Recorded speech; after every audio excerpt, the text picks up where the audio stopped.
and welcome to another booktube video from me, Lauren, from Lauren and the Books. And guess what? It's that time of the month again. It's period time, which is why I've got new for this year, 2022, an electric hot water bottle, and it really is as big as it looks. So this is like a sort of bit of, I guess it's a bit like an electric blanket in the shape of a hot water bottle.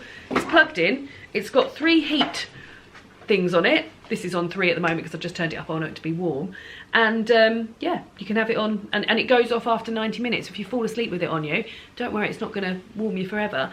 I've been very much bonding with it. It doesn't get as hot as a hot water bottle. It's obviously much more sustainable because you only have to buy this and it's not rubber. And it doesn't run out, because recently I found out through Lena that the hot water bottles run out. Didn't know that. But yeah, I feel like you need it to be covered with something. It's also very sort of malleable because it's big and can go on my tummy. It doesn't get as hot as, but when I've got a dressing gown on, or that's the perfect time when you've got a dressing gown on. Obviously you're limited to where you can be plugged in. Got a dressing gown on, you can tie yourself into it and it be part of that. So yeah, and also it's very good. I had a bit of a backache just before Christmas. It's very good for that as well because you can lean on it like this. I mean, that is lovely. But anyway, today's video, as you may well have seen, are books that you can read on your period, because I'm on my period now.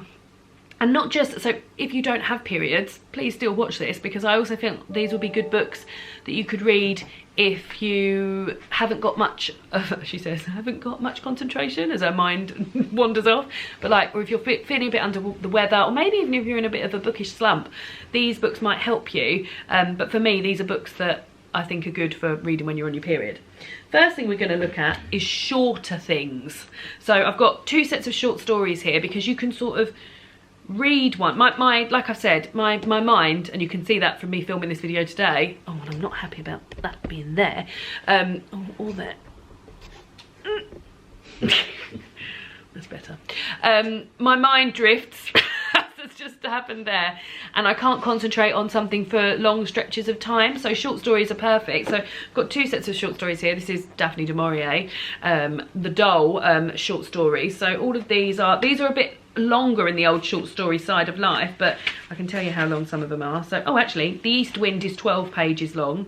The Doll is 18 pages long, so not too long, but enough to get sort of invested. And maybe just, I know when I'm on my period, I spend a lot of time just sort of staring, so maybe read a short story, have a little think about it. You might fall asleep in the meantime, but yeah, definitely something that's not going to take too much concentration. And then I've also got another set of short stories here. This is Let Me Know When You're Home. This is stories of female friendship, and again, I think this has also got essays in it as well.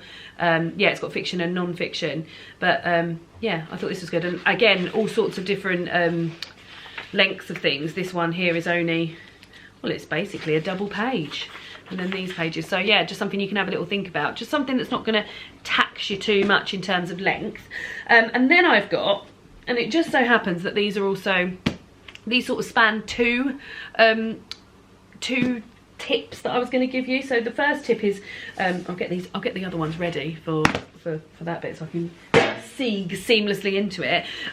It's graphic novels. It's looking at pictures, looking at bright pictures, looking at stuff that doesn't have much font. That's got quite a lot of like text on it, but things that you can just look at and sort of take in as you go. And if you don't take it in, then it's just easy to sort of flip back and look at that again and again. Not much concentration needed. I've got here Meg, Jo, Beth and Amy, a graphic novel, and this is by Ray Tesserio and Brie Indigo. And I've also got The Great Gatsby, which is, this is a retelling of, a reimagining of Little Women, and this is a retelling of F. Scott Fitzgerald's The Great Gatsby. And these also sort of span the other thing that I was going to say, and that's read things that you're familiar with. So I am familiar with both of these stories. Great Gatsby I haven't read in many, many years. And I think we saw the film, like, I think I've seen the film before I've read this.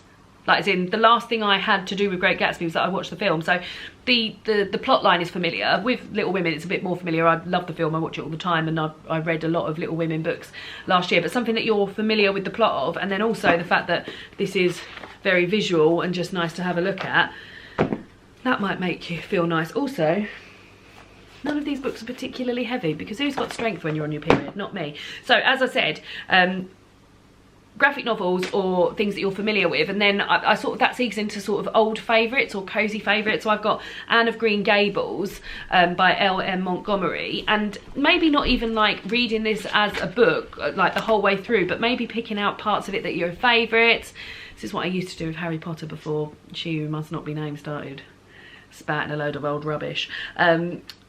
But yeah, parts in books that you really enjoy, and or books that you have found very comforting and cosy in the past, and you want to revisit, like when Hitler Stole Pink Rabbit by Judith Kerr, just more sort of like comfort reading for me, although the themes in this aren't always so comforting, but they're definitely books that I'm familiar with already. So yeah, familiarity. Then I've got things, this is very much in sort of keeping with the graphic novels, but just stuff to sort of look at. And I've got 2 books that I find great for this. Both of these were 5-star books. They're both on my top shelf where I keep all my favourite books, and they're just books I like to have a little browse through every so often. And this is Our Rainbow Queen by Sally Hughes. This is a tiny, as big as my head, hardback, and it's all about pictures of the Queen in different colours. So it works its way through the rainbow. So for example, red.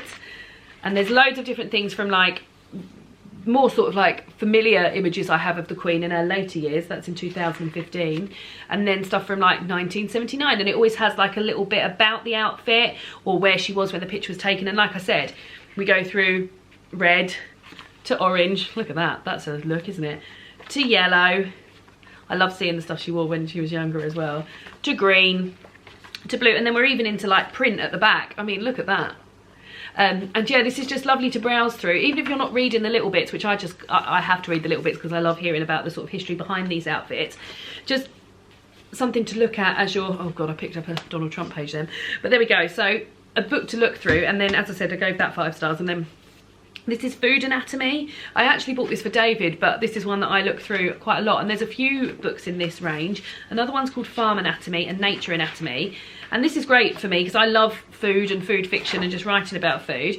And they've got all sorts, they've got a chapter about veg, and then there's pictures here of like eating edible parts of the flowering plants, how to chop a mango up, and then we move on to other things like what you can do with eggs. There's also bits in there about cookers and place settings around the world, and just stuff like little interesting facts that aren't going to tax you too much and are just going to be enjoyable.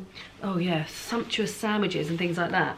Now this then leads in, it's all about leading in. When I'm on my period, and I know this isn't the case for everybody because some people feel a bit nauseous, oh my god, I'm ravenous. The first day, everything makes me feel sick, but after that, I just want to eat everything. So another thing I love to do when I'm on my period is browse cookbooks. I have literally found in here something that I'm going to make for dinner next week. I don't even know if I've told David about it yet, but I'm so excited about it because I love seasonal cooking as well. And this is, see if she can find it. Nope. Where is it? Nope. I think it might be on the next page. Yeah, Winter Stew. So this cookbook I love. I actually included this in my my gift guide for 2021 for Christmas. Is that this is a book where you make a sort of base recipe, and then it gives you 3 options with what to do with that recipe. So this is Winter Stew, and the veg that's in it are carrots, shallots, oyster mushrooms, thyme, plum tomato, sweet potato. It's got miso paste in it, all delicious things. And then you can either have that with mashed potatoes and long stem broccoli, 2 of my favourite things. Rich winter ragu with pappardelle, another one of my favourite things, pasta. And then this, winter pie with garlic and green beans. So yeah, I love browsing cookbooks. I've got a whole kitchen full of them. But this was one I was browsing because I was looking for things to make for dinner next week. Winter stew for dinner one night next week, David? Sorry? Winter stew? Yeah. Yeah. So there we go. Those are some books that I like to read when I'm on my period or when my concentration levels are low. What sort of things do you like to read when you're on your period, or can you read at all? Oh, something else I should mention is audiobooks. Obviously, audiobooks are very good, particularly in my sort of like early stages of being on my period, where engaging with anything's very difficult. Sometimes even getting a bloody pair of knickers on is difficult, just so much effort to do things. So just sort of staring and listening to things, and again things that I'm not really taking much notice of, so like old familiar stuff, maybe even podcasts and things like that. Let me know what you guys read or listen to, if you can read or listen to anything when you're on your period. Very interested to hear all about it, and I'll see you all again soon for another booktube video. Goodbye.